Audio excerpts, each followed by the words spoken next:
Rasulullah SAW mengingatkan, innamal ilmu bita'allum. Ilmu itu dengan belajar. Karena itu beliau Syekhul Islam Ibnu Taimiyah ketika menjelaskan ayat-ayat tentang nama-nama dan sifat Allah di dalam kitab Aqidah Wasithiyah, setelah beliau membawakan ayat-ayat tentang nama-nama dan sifat-sifat Allah, di akhirnya beliau mengatakan, man tadabbaral Qur'an, siapa yang dia telah tadabbar. Apa tadabbar? Mentadabur, mengkaji, merenungkan dari Al-Quran. Kita semuanya punya Al-Quran. Berapa kehidupan kita dari tadabburul Quran? Sebelum tadabburul Quran, sudah ada belum wasilah-wasilah ilmu yang harus kita lalui? Para ulama sebagian menjelaskan at-tadabbur ba'da at-tafsir. Tadabbur itu bisa diraih setelah dia paham tafsir Al-Quran. Bagaimana kita bisa memahami tafsir Al-Quran, murad Al-Quran, sementara bahasa Al-Quran saja kita tidak tahu? Gimana kita bisa tadabbur?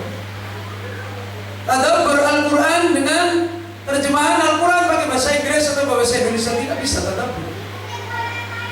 Karena Al-Quran didatangkan oleh Allah dengan bahasa Arab yang mubin, yang bahasa Arab ini adalah afshahul lughah, bahasa yang paling fasihnya bahasa, yang paling balignya bahasa, yang paling bisa menyempurnakan maksud-maksud bahasa, yang paling sempurna. Bagaimana kita bisa tadabbur ketika kita tidak paham tafsir Al-Quran? Bagaimana kita bisa paham tafsir Al-Quran kalau kita tidak pernah belajar bahasa Arab saja? Kita tidak belajar. Walaupun hanya sekedar yang kita mampu, kita saja tidak tahu ilmu. Maka ini fasad sebagaimana yang disebutkan di dalam ayat ini. Wujuduhu ka'adabi, punya Al-Quran, punya kitab ulama, tetapi seperti tidak ada. Karena kita tidak punya nilai seperti orang-orang dulu punya nilai dengan Al-Quran. Kita tidak punya nilai seperti orang-orang dulu punya hadis Nabi. Kita tidak meraih nilai sebagaimana para ulama-ulama dulu ketika mereka mengambil faedah dari kitab-kitab para ulama. Kenapa? Karena kita seringnya cuma berbangga punya maktabah yang besar, tapi ternyata kita tidak menjadi rijalul ilmi. Kita punya marajibul ilmi, tapi tidak menjadi rijalul ilmi.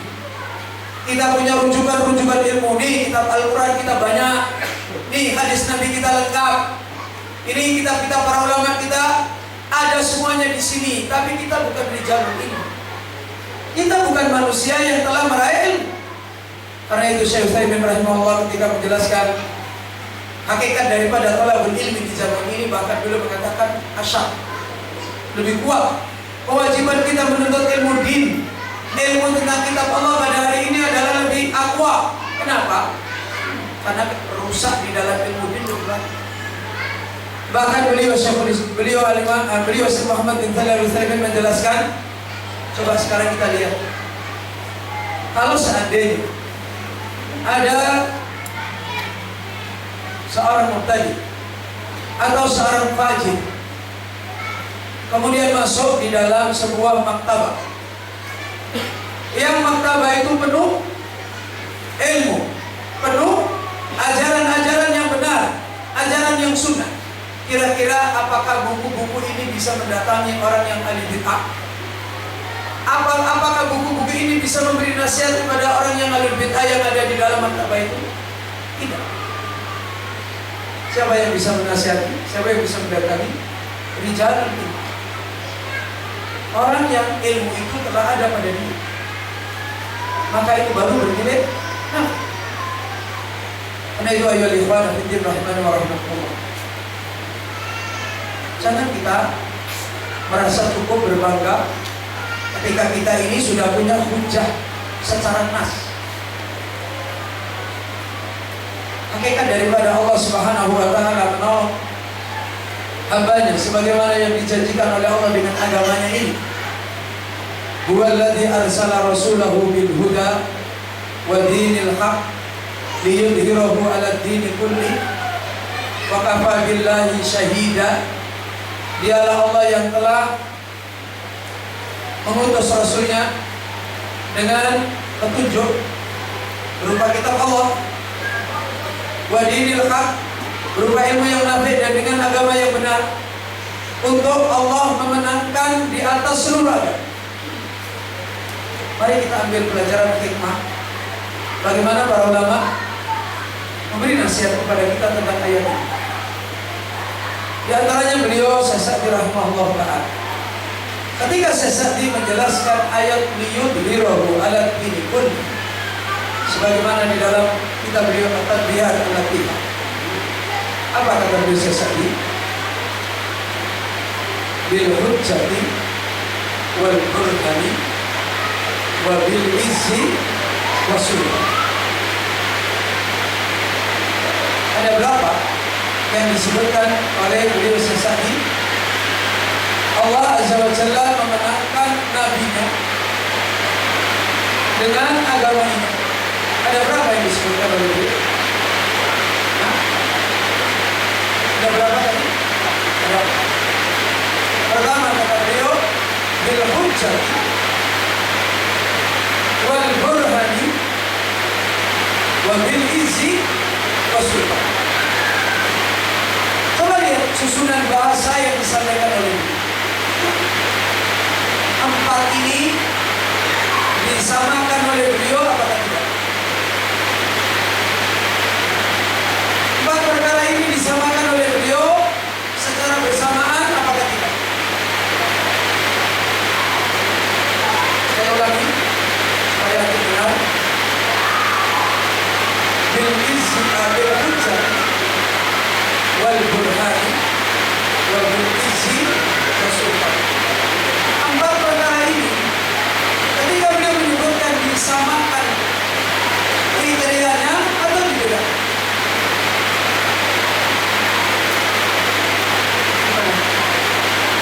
Disamakan apa tidak? Kebersamaan yang diberikan oleh Allah, empat ini disamakan oleh Allah diberikan atau tidak? Kalau kita melihat dari apa yang disampaikan oleh Syekh Sa'di, dibedakan atau disamakan? Disamakan. Apa lagi? Disamakan atau dibedakan?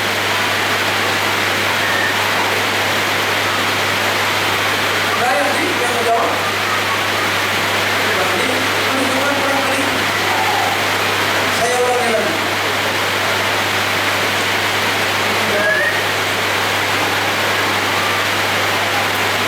Bil hujjati wal burhan wa bil izzi wasultan. Mana menjawab perbedaannya?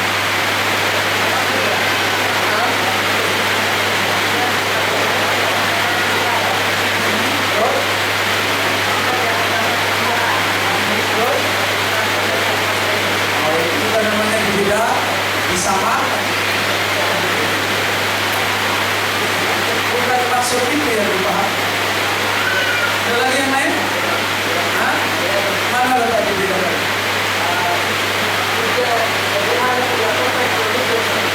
Burhan diataskan ke hujjah. Terus? Apa?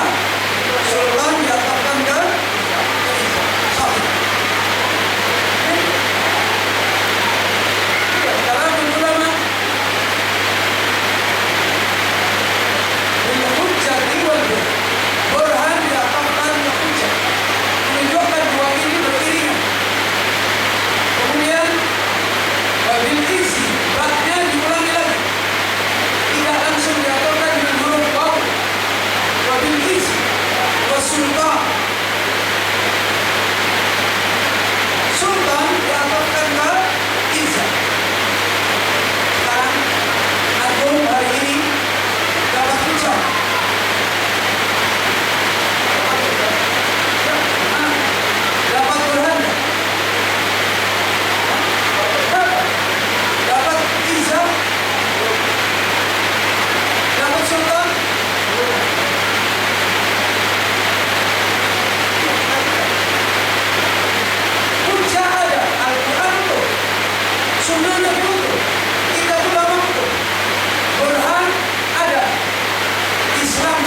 yahmilu asfaro, cuma bangga saja dengan besok beli baju seragam di sini, di polisi di sini, Persatuan Salafi Kendari Ibnu Abbas atau Persatuan Salafi Semarang Imam Ahmad bin Hanbal, kemudian kita pilih bawa bendera, dan ada gunanya.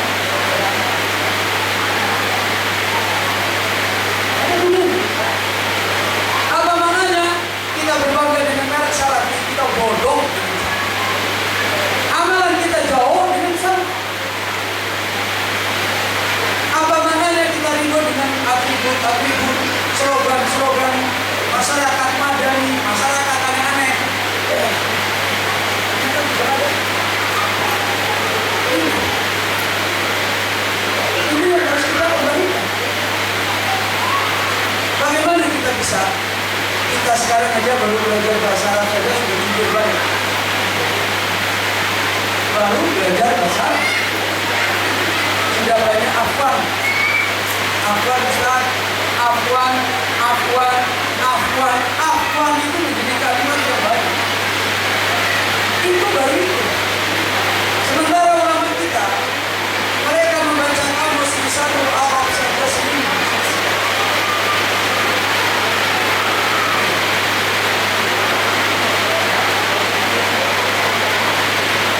Seminggu selesai.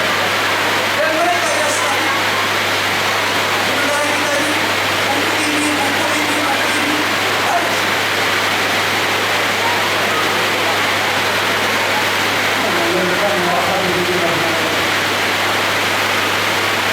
Dan kalau nasib kita ternyata kayak gini, kalau tadi Maryam dulu asfaro, bagaimana diberikan oleh Allah Al-Isa?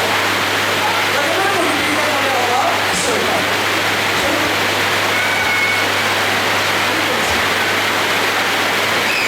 Mana coba kita, mana usaha? Saya teringat apa yang dirasakan oleh saya bin Hasan pada waktu awal yang lalu di Tawas. Kita diberikan beberapa ustaz apa nasihat beliau? Selama kalian punya harga, kalian akan dihormati oleh Allah. Tapi kalau kita ini tidak punya iman, tidak punya nilai, tidak punya karya, tidak punya harga, mana mungkin? Allah SWT berfirman, "Fa'ami'alu fasayarallahu amalakum." Beramal kalian, Allah akan melihat. Mana belajar kita, mana menuntut ilmu kita, mana juhud kita itu mana? Kita sudah banyak ini. Saya sudah tua Ustaz, saya sudah ini.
Dan inilah apa yang disebut oleh Allah, orang yang hakikatnya tertipu dan dia tidak mendapatkan ilmu. Walaupun secara lahir dia kayaknya tahu banyak dalil, kayaknya dia tahu banyak riwayat, kayaknya dia banyak tahu tentang perkataan, mana iman? Apakah ilmu itu sudah dia ambil faedah, punya paham yang benar, kemudian menjadikan dirinya mendapatkan faedah dari itu? Kalau tidak, karena saya diterima yang dimasukkan.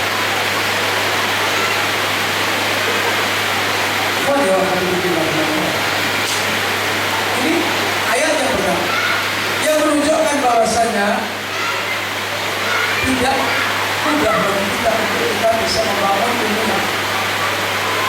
Apalagi di saat sekarang, bagaimana orang tidak seperti ini semua keadaan. Seperti yang sudah saya sampaikan sekarang ini banyak fenomena yang aneh. Ustaz jadi ikhwan jadi ustaz. Paham kan? Sekarang ini banyak ikhwan jadi ustaz jadi. Saya pernah bilang sama seorang Ustaz, Anda itu ustaz, jangan jadi ikhwan. Dan jangan ikhwan dijadikan ustaz. Itu apa itu maksudnya? Sekarang kan banyak ikhwan itu ngomongin ustaz. Ustaz nanti ngajinya begini saja ya. Belajarnya gini, nanti materinya ini saja. Ustaznya diarahkan. Udahlah Ustaz, gak usah kita kalau seperti ini, kalau seperti ini aja kan Ustaz juga beristirahat. Daripada Ustaz ngajar capek, santai-santai aja. Ustaznya kemudian gitu. Maka Ustaz jadi ikhwan jadi Ustaz.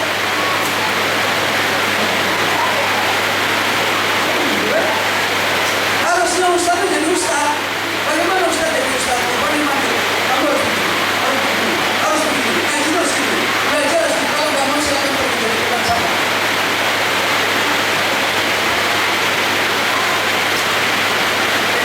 Sekarang ini jadi katanya Ustaz itu bagaimana mencarikan jalan ilmu yang tidak pernah menghasilkan. Gimana? Kalau Ustaz belajarnya ya dalam kalian gimana? Ya kita bisanya cuma ngaji sambil makan-makan, sambil cerita-cerita. Ya tidak usah capek lah, tidak usah berat-berat lah. Nah yang penting kan kita ngaji, yang penting kan kita masih salafi, yang penting kan kita masih ahli sunnah, yang penting kan saya masih dukung dakwah ini, saya masih membela, bukan bela Islam.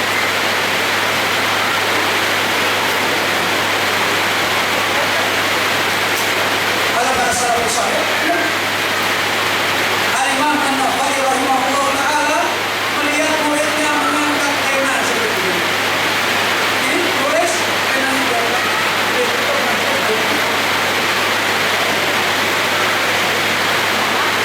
Yang berkorbannya baru menangkap.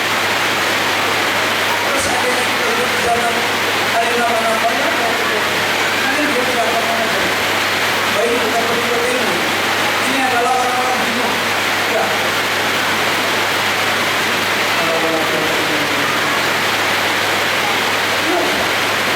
Bagaimana kita tidak menjadikan masalah kita yang belajar kita saja. Para ulama untuk mendapatkan ilmu memberikan umurnya sendiri. Itu pun diberi ilmu ilakan. Sekarang bagaimana kita? Umur kita untuk ilmu itu berapa? Berapa umur kita untuk ilmu? Jadwal kalian belajar itu berapa? Seminggu 2 kali. Seminggu 2 kali 1 jam.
mencela.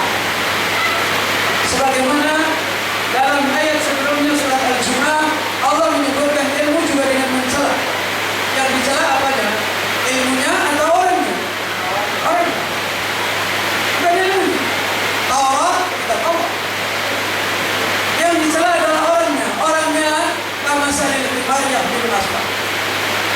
Seperti keledai yang membawa bumbu yang besar. Ayat yang kedua, Allah menyebutkan, Allah juga mencela. Dan juga di dalam ayat ini Allah menyebutkan ayatnya. Allah menyebutkan ayatnya. Apakah ayat Allah di sini dicela oleh Allah? Tidak. Berarti celaan ini berkaitan dengan siapa? Dengan orang. Bagaimana Allah SWT berfirman? Watlu alaihi.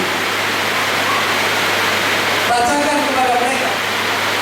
Beritakan kepada mereka. Naba'an lagi atainahu ayatina. Beritahukan kepada mereka berita orang yang kami telah beri pada dia ayat. Jadi orang itu diberi ayat, diberi ilmu. Secara zahir ilmunya adalah bukan tercela. Karena itu ayat Allah. Karena itu kebenaran. Karena itu adalah dalil. Alladzi atainahu ayat. Orang yang Allah SWT telah berikan kepada mereka ayat kami. Kemudian apa perilakunya orang itu? Fansalakha. Dia telah melepaskan diri. Fansalakha minha, dia telah melepaskan diri dari ayat. Kalau yang di awal tadi apa? Ada pada mereka ayat, kemudian mereka apa? Tidak dapat terima. Secara pemahaman, kayak keledai membawa buku. Bagaimana keledai membawa buku tidak tahu apa-apa isinya? Rusak dari sisi bagaimana mereka mengambil pemahaman ilmu. Karena cara belajar mereka tidak benar. Maka ayat yang kedua, Allah menyebutkan bukan dari sisi mereka tidak dapat pemahaman, tapi dari sisi apa? Fansalakha minha.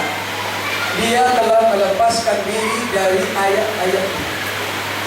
Apa yang dimaksud dia melepaskan diri dari ayat-ayat itu? Beliau Syafi'i rahimahullah ketika menjelaskan ayat ini, dia melepaskan diri dari al-ittisaf, dari sifat-sifat yang harus dia miliki sebagai pembawa ayat. Dia melepaskan diri dari menjadikan sifat pada dirinya dengan ayat-ayat Allah. Berarti dia meninggalkan apa ini? Meninggalkan amal. Rusak dari sisi amal. Yang pertama, rusak dari sisi pemahaman. Karena dia tidak belajar dengan benar. Karena dia tidak mengambil tariqah ilmu yang benar, pemahamannya rusak. Yang kedua adalah dia rusak dari sisi ittisaf. Dari sisi sebagai orang yang harusnya pembawa ayat itu adalah punya sifat-sifat yang betul, punya sifat-sifat yang mencerminkan sebagaimana para anbiya, sebagaimana para ulama. Kemudian dia lepaskan sifat-sifat itu. Pemahamannya masih ada nggak? Masih ada. Pemahamannya masih ada, tetapi hakikatnya dia punya ilmu dinilai oleh Allah seperti gak punya ilmu. Kalau tadi yang pertama diumpamakan oleh Allah seperti apa? Seperti imam. Keledai. Ayat yang kedua diumpamakan oleh Allah seperti apa? Anjing. Kama salil kam. Perumpamaan dia adalah seperti anjing. Intatruhu yalhas. Kalau kamu biarkan dia menjulurkan lidahnya, intahmil yalhas, atau tatruhu yalhas. Kalau kamu bawa dia menjulurkan lidah, kalau kamu tinggalkan dia juga dia menjulurkan lidah. Penyakit apa ini? Penyakit yang berhubungan dengan kehidupan amal mereka. Di mana niat mereka, di mana akhlak mereka, di mana tujuan mereka rusak. Sebagaimana Allah menyebutkan di dalam ayat ini, walau syi'na la rafa'nahu biha. Kalau kami Allah menghendaki, kami angkat dia dengan ayat. Karena memang ayat ini sebagaimana tadi kita sebutkan ayatnya, yarfa, Allah akan mengangkat derajat. Tapi Allah mengatakan kepada orang ini, walau syi'na la rafa'nahu bihi. Kalau kami menghendaki, kami angkat dia. Orang ini diangkat oleh Allah tidak? Tidak. Bahkan Allah rendahkan dia pada yang rendah dan padahal dia punya ayat. Diumpamakan oleh Allah seperti anjing yang haus, anjing yang selalu tamak. Kenapa? Walakinnahu akhlada ilal ard. Akan tetapi dia condong menginginkan kepada dunia. Maka kerusakan terjadi. Karena itu Syekhul Islam Ibnu Taimiyah rahimahullah setelah menjelaskan orang-orang yang mereka mendapatkan ilmu, orang-orang yang mereka mendapatkan faidah, pengajaran dan nafa ilmu itu kepada dia, tadi kita sebutkan man tadabbaral Quran. Ini untuk mendapatkan apa? Fikih. Man tadabbaral Quran. Kemudian Syekhul Islam mengatakan talibanil huda. Apa?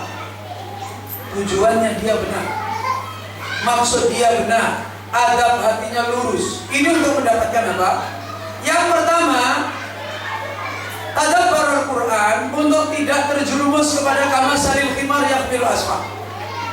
Yang kedua, talibanil huda untuk tidak terjerumus kepada apa? Kamasalil karam. Dan ini yang disebut oleh para ulama dengan adabut talak. Karena belajarnya betul. Dia membenarkan adab zahir, kemudian dia membenarkan adab batin. Paling tingginya adab batin apa? Hifdzun niyah. Menjaga niat yang benar, memelihara niatnya yang benar. Ini paling tinggi daripada adab batin. Kemudian adab zahir, bagaimana dia ta'allum, bagaimana dia tadarrus, bagaimana dia mencurahkan waktunya, bagaimana dia mengambil ilmu ini seperti kata para ulama. Apa? Walakin khudhu syai'an wa syai'an. Kemudian apa? Lailan wa nahar. Walakin khudhu syai'an wa syai'an. Lailan wa nahar. Ambillah ilmu itu terus, sedikit sedikit, syai'an fa syai'an, lailan wa nahar, terus bersama perjalanannya malam dan siang. Al-yawma ilm wa ghadan mithluhu. Hari ini ilmu, besok sama. Kata para ulama, al-ilmu adalah sebagaimana air. Air itu kumpulan dari apa? Air kumpulan dari apa? Air? Apa?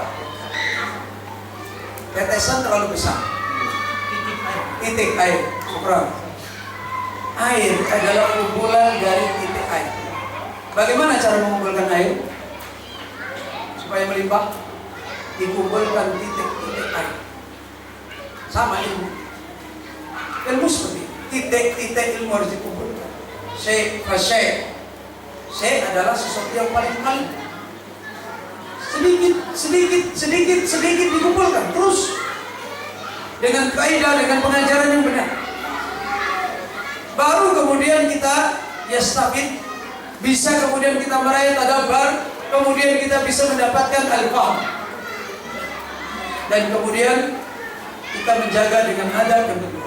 Maka di sini ilmu yang dimaksudkan oleh Allah Azza wa Jalla yang akan menjadi kehidupan khusus bagi kita, bukan ilmu yang sekedar kita berbangga dengan merek, dan bukan ilmu yang tujuan hidup kita rusak dengan ilmu. Karena hakikatnya orang yang meraih ilmu dengan cara seperti ini masuk kepada kelompok yang dicela oleh Allah. Bukan karena ilmunya tercela, tapi karena dia tidak mendapatkan nasib dari ilmu ini sama sekali. Wujuduhu ka'adami, adanya seperti tidak ada. Dan ini bukan termasuk orang yang mendapatkan jalan menuju kepada Allah yang benar. Karena itu kita sekarang lihat bagaimana kita telah berilmi. Apakah kita telah meraih, bisa keluar dari apa yang diumpamakan oleh Allah, kamatsalil himar yahmilu asfar.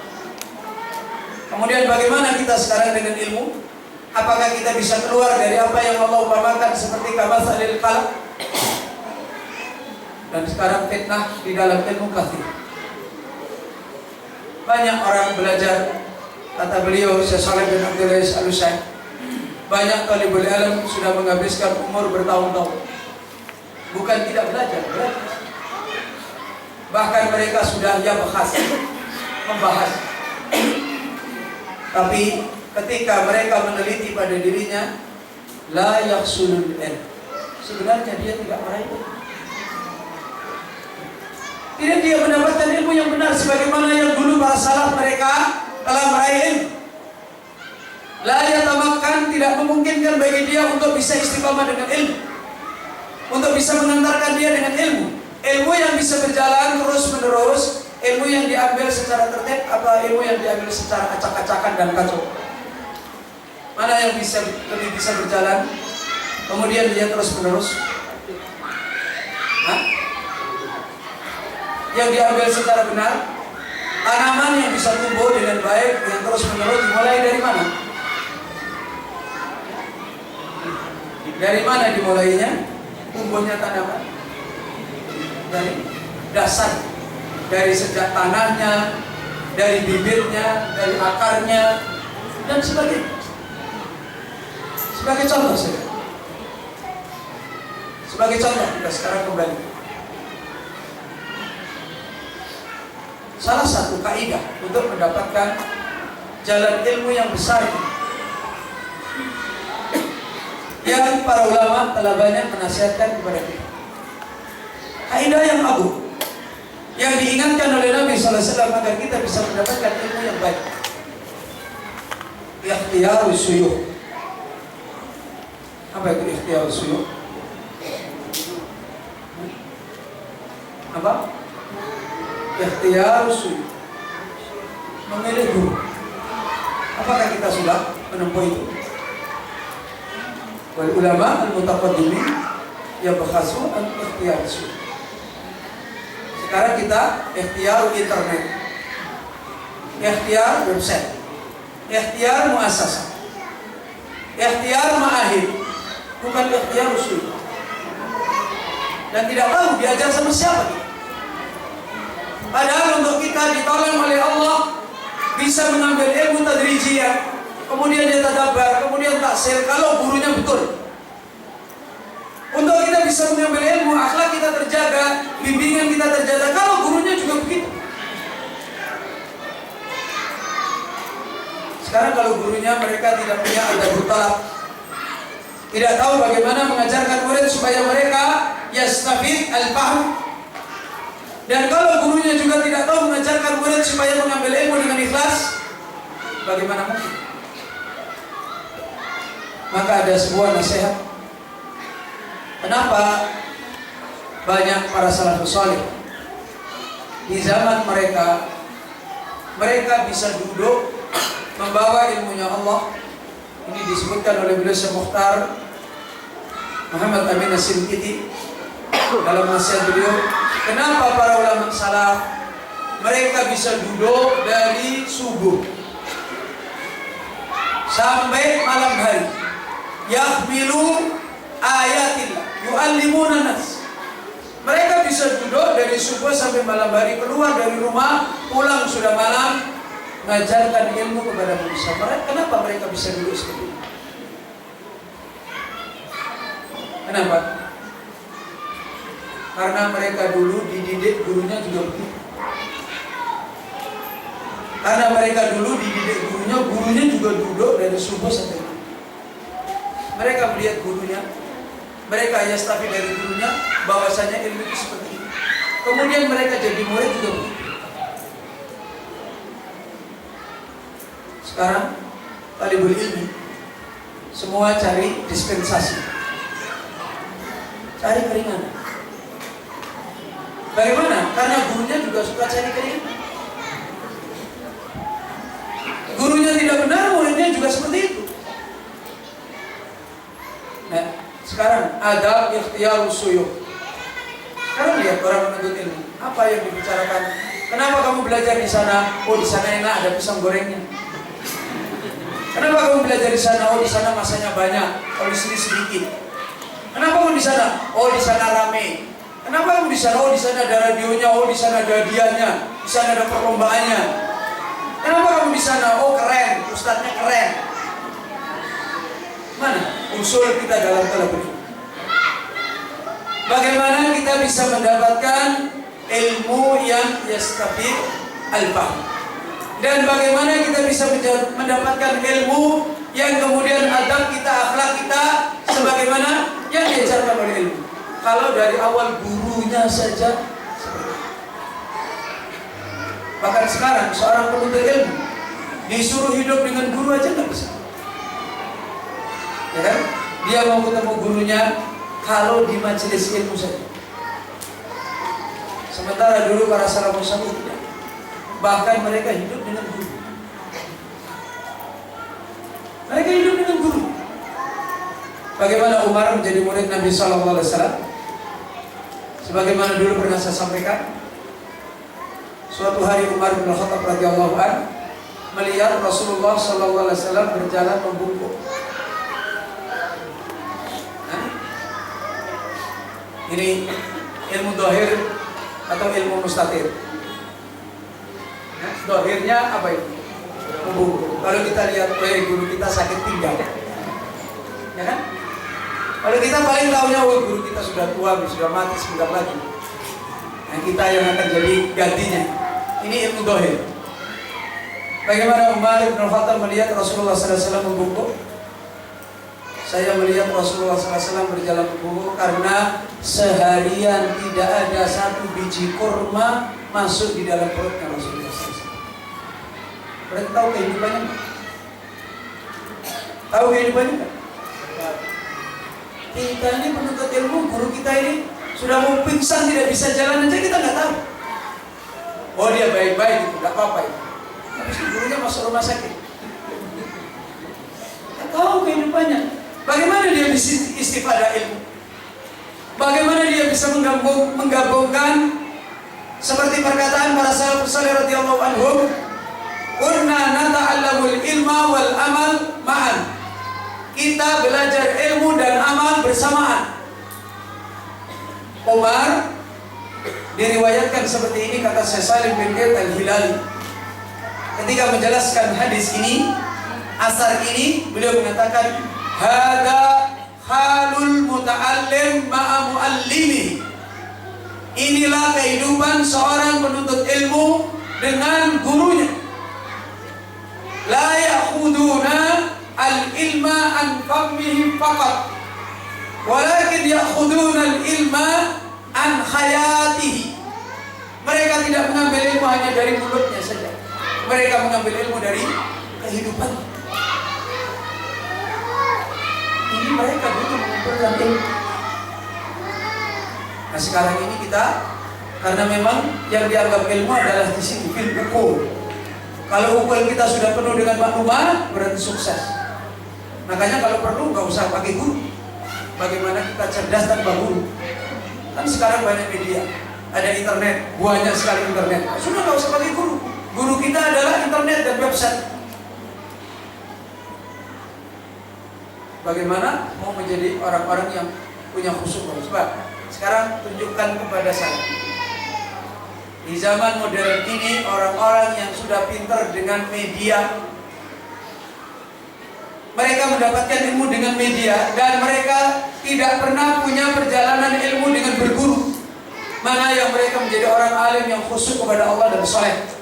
Tunjukkan. Mana ada? Gimana kita mau mendapatkan ilmu?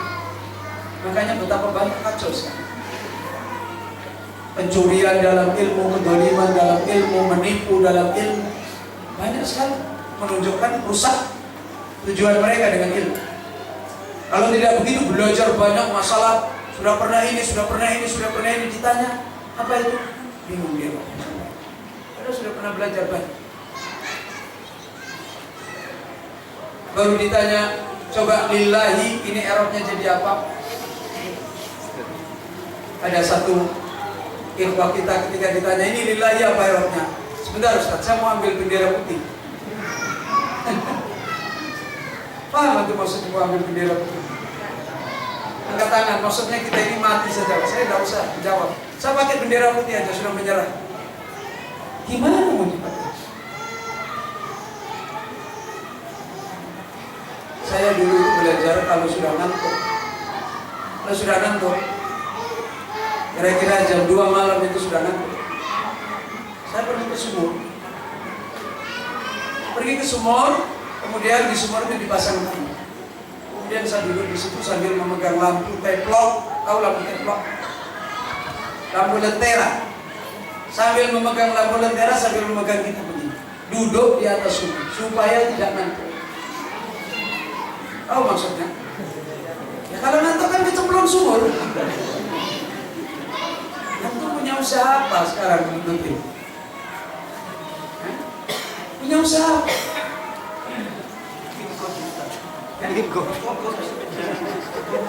Habis minum kopi, ngobrol, cerita, kemudian ini nih gara-gara kamu, ini nih gara-gara kamu, ini nih gara-gara. Habis itu capek tidur, berdengkur, bangun-bangun sudah kaget adzan subuh. Mana ada orang peminum kopi yang kemudian dia penuntut ilmu yang baik? Pemabuk jadi.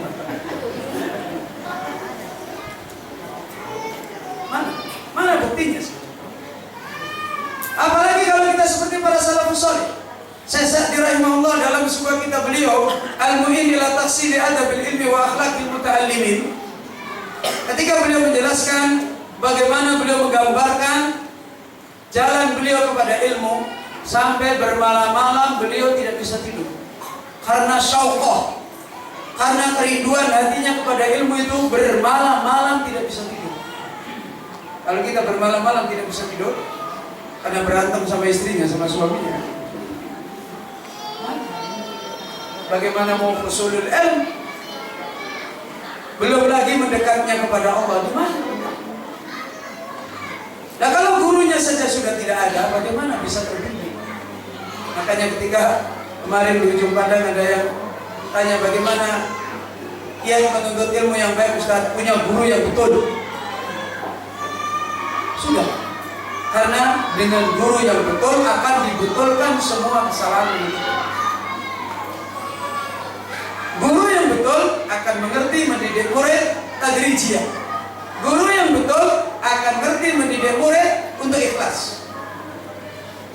Saya bilang namanya murid itu kan badui. Dari awal dia adalah badui, tidak punya apa-apa, akhlaknya jelek, ilmunya tidak ada. Nah, kalau gurunya badui merokap. Jadinya begini. Maka saya bilang punya guru yang betul. Cari guru, karena para ulama salaf itu di antara adab yang paling besar adalah ikhtiyarus suyukh. Kalau kita punya suyukh, punya guru yang baik, sebagaimana yang dimaksudkan, insya Allah kita tidak akan mendapatkan ilmu kamathalil himar yahmil asfar. Sebagai contoh saja, saya masih ingat bagaimana nasihat guru saya ketika ngajarin saya untuk tidak yahmilul asfar. Apa kata dia? Tidak ada ulama, semua kitab itu digurukan. Paham maksudnya? Kitab ulama itu banyak. Kata guru saya, tidak ada ulama, semua kitab digurukan. Ulama itu menggurukan kitab-kitab usul. Ulama itu menggurukan kitab-kitab yang menjadi usul. Kitab-kitab pokok yang menjadi kaidah-kaidah besar di dalam ilmu itu yang digurukan.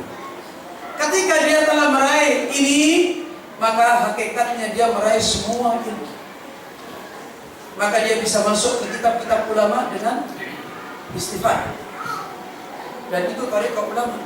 Malam yumkinil usul khurimal usul. Siapa yang tidak mungkin di dalam usul, dia tidak akan sampai di dalam ilmu. Ini supaya tidak terjatuh kepada yahmilul asfar. Saya masih ingat guru saya ketika menasihati saya supaya tidak terjatuh kama salil kalam. Apa nasihat guru saya? Sampai sekarang saya masih. Kata dia, rahimahullah ta'ala,